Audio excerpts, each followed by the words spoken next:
What is up everyone and welcome back to my channel. As you probably know, I recently took delivery of my new 2022 Model Y Performance. I ordered it in the beginning of March and took delivery of it in June. Not bad for a little over 3 months of waiting. After driving it for nearly 2 weeks now, I have noticed all of the little things that are different and that have changed from just 1 year when compared to my 2021 Model Y long range. It's crazy that there have been so many changes already in just 1 year. So in this video, I'll be going over my first impressions of the Model Y Performance and how it stacks up against the Model Y long range, along with all of the reasons why you should purchase a Model Y.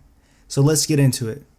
Right off the bat, coming from a long-range Model Y, I certainly noticed a quicker acceleration the Performance model has. The 0 to 60 time is improved from 4.8 seconds in the long range to 3.5 seconds in the Performance. Although it's just a 1.3 second difference, I can certainly feel it and notice a significant difference in how zippy it is, along with it just being quicker off the line. If you want speed and quickness, I recommend the Performance over the long range. But don't be fooled, the long range is still plenty fast and to this day it still impresses me at its quickness. It's just that the Performance model is simply quicker. Also, these 21-inch Uber turbine wheels are just beautiful. They are the largest wheels offered for the Model Y and the only ones for the Performance model. When I first saw them on the Model Y when it first debuted, I wasn't the biggest fan of them. But as time progressed and I saw more and more of them out on the road, they really grew on me. I now really enjoy them and recommend them to anyone.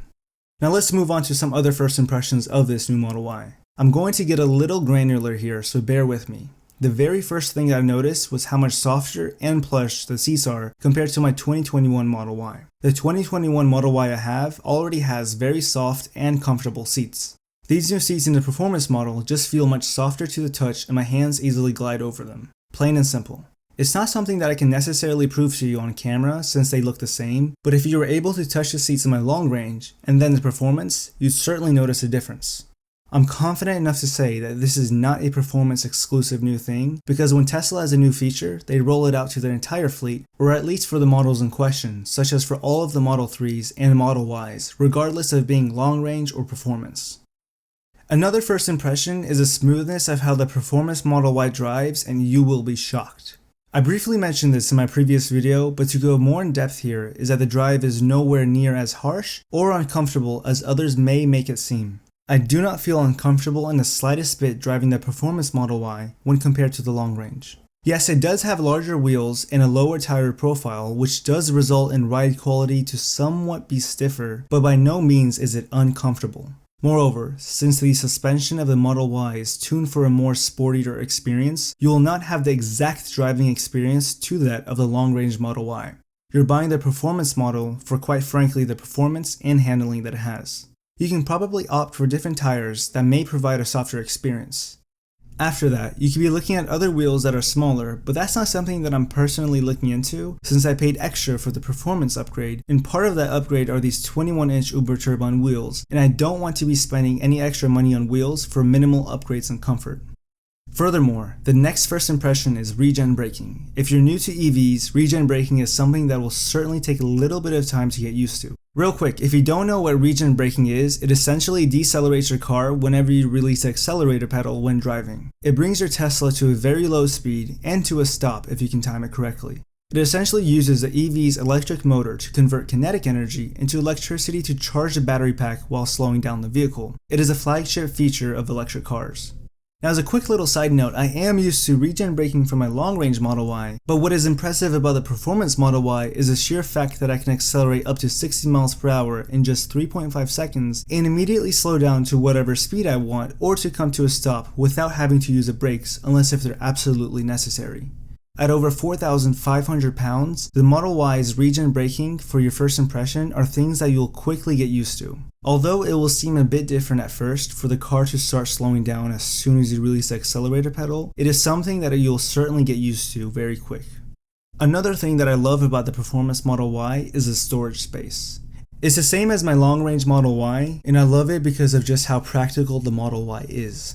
You get the insane performance of a supercar at 3.5 seconds 0 to 60 and nearly 624 horsepower. You get the practicality of a family-sized SUV that can seat 5 people comfortably, and best of all, how great it looks, especially when paired up with the 21-inch Uber turbines. Now let's move on to how the performance compares to the long range. Tesla makes excellent eco-friendly cars with excellent trim options. The Tesla Model Y is a great SUV option that's more affordable than the Model X. Here's a look at Tesla's long-range and performance trim options for the Model Y, and which trim option may be a better pick for families. The long-range Model Y gets 330 miles on a single charge, and the performance gets 303 miles on a single charge. Although it's only a 27-mile difference, range is the big selling point for the long-range trim of the Model Y. Other than that, the top speed of the performance Model Y is increased from 135 miles per hour to 155 miles per hour. The performance trim's loss of range and additional price tag is ultimately why the long-range trim is the best bang for your buck if you're in the market specifically for a Model Y.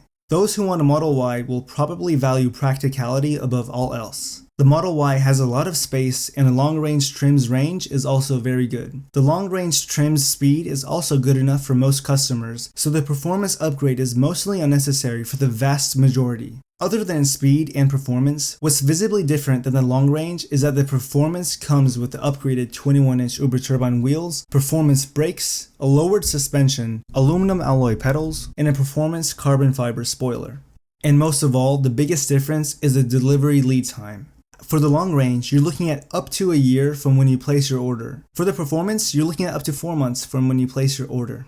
Now finally, let's go over the reasons why you should buy a Model Y. I made a video about the top 10 reasons why you should buy a Model Y, and I will link it below in the description for you to check out. But essentially, aside from the aesthetics and the panoramic glass roof, the Model Y's impressive range is certainly a strong selling point. To further this, Tesla's extensive supercharging network and Tesla's lead in autopilot technology are other reasons why you should buy a Model Y. Pair this up with the Model Y's safety features and safety ratings, and you have an excellent package all in one with a peace of mind. I went over more reasons in depth in that video, and be sure to check it out if you're interested.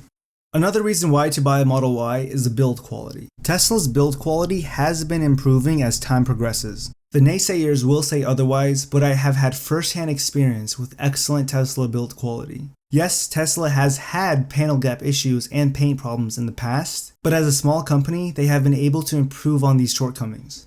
Taking delivery of this 2022 Model Y Performance a couple weeks ago, I did not have any paint issues, panel gap issues, noise rattling, or any other problems that you may hear in online forums that tend to dog Tesla, despite the people talking about them either have never sat in a Tesla or have not recently sat in one or inspected one.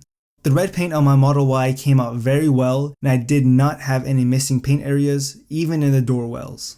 One thing about the paint in general is that Teslas that will be manufactured in Texas will have better paint by default, since Texas does not have any strict and bogus environmental rules and regulations that California has. The Texas paint shop will just be better optimized. The Fremont plant can go only so far given these California environmental rules. I guess what Elon said about the lawyers who ate California carries over to these environmental rules set forth. Don't get me wrong though, the paint is not bad paint at all, and the Teslas that I have owned speak for themselves in regard to paint quality.